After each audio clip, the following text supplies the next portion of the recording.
Ed Schultz is the host of MSNBC's The Ed Show. Margaret Hoover is a political commentator who served in the George W. Bush White House. Good morning to both of you.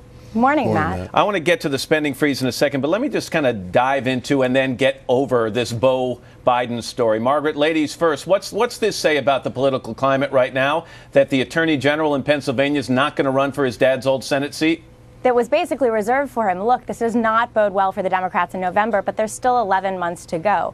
I mean, what this really says, and what President Obama, I think, should probably do first thing in his speech, if he's going to demonstrate that he listened to the American people, he heard what the trifecta of Virginia, New Jersey, and Massachusetts said. He should welcome Scott Brown in a gesture that says, look, I understand what the Americans are telling us about unified Democratic control of Congress and the executive branch. All right, Ed, what do you think? What's your take on the Beau Biden story? Well, I think it's a real good message to a lot of Americans that the Democrats don't feel a sense of entitlement, that they want to make sure that they put the right people in the right place.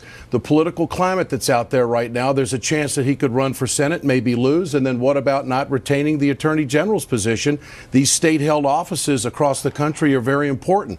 So I think it's a very unselfish move by Beau Biden to make this move, and I think it's also something that the Democrats are signaling that it's not about them, it's about the people, and they're listening to them. Margaret, let's move on. We're a day out from the President's State of the Union address, and a lot of people are speculating that what he really needs to do is hit the reset button and kind of shrug off some of the problems he's faced over the last 6 months or so. Reset is an easy word to say. Politically, is it easy to accomplish? I think absolutely. Look, if President Obama could reset and go back to what he promised to bring into Washington, which is an era of post-partisanship, bipartisanship, reach out to Republicans in a meaningful way, I think Republicans would be delighted to work with him, or at least take a page out of the Clinton playbook and say the era of big spending, big government is over. He has two choices. He can tack to the left, or he can tack to the center and triangulate. And it'll be up to President Obama for his efficacy of his next year in office. Yeah, but Ed, remember your favorite old deodorant commercial? You never get a second chance to make a first impression. Can he really do what Margaret's suggesting? Well, there's no better person in the Democratic Party to do it. The president has proven to his base that he's willing to work with Republicans. He has reached out time and time again. Their mission is to make sure he fails. They want to Waterloo this president. How much more can he put his hand out? So his base is saying to him, Mr. President, you need to go there and accomplish what you set out to accomplish.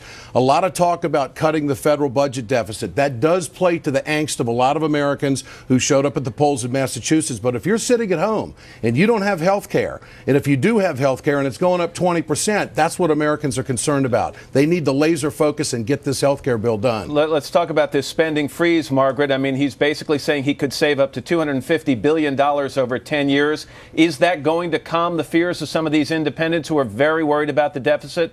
Look, $250 billion on the surface might sound like a lot of money, but given that the deficit has quadrupled in his short 1 year in office, $250 billion is actually just cosmetic.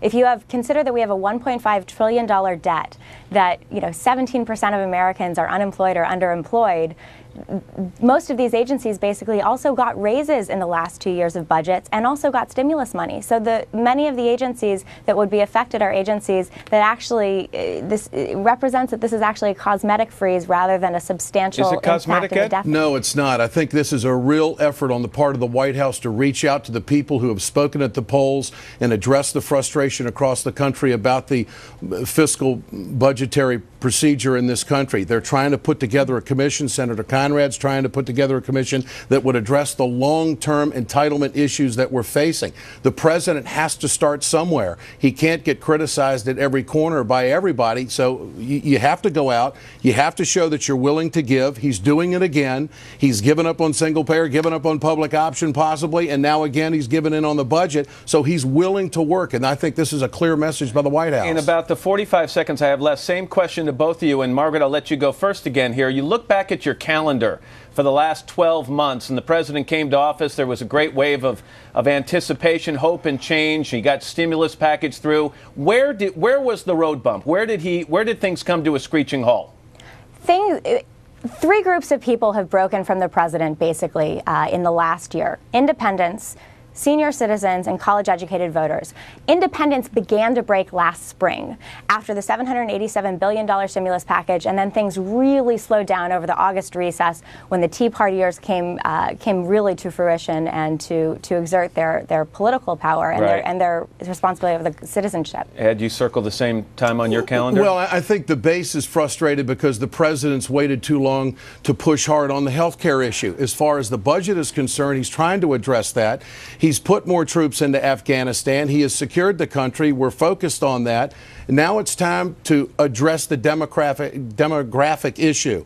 The members of the Democratic Party, a lot of senior members, supported this president over the Clinton effort because they thought that he could bring generationally a bunch of new voters to the Democratic Party. If they don't deliver for that demographic, they run the risk of disenfranchising a lot of voters in the next cycle. It's a good thing Massachusetts happened in January and not in November. There's still plenty of time for a course correction. Margaret Hoover and Ed Schultz. Folks, thanks to both of you. I appreciate it. Thanks, Matt.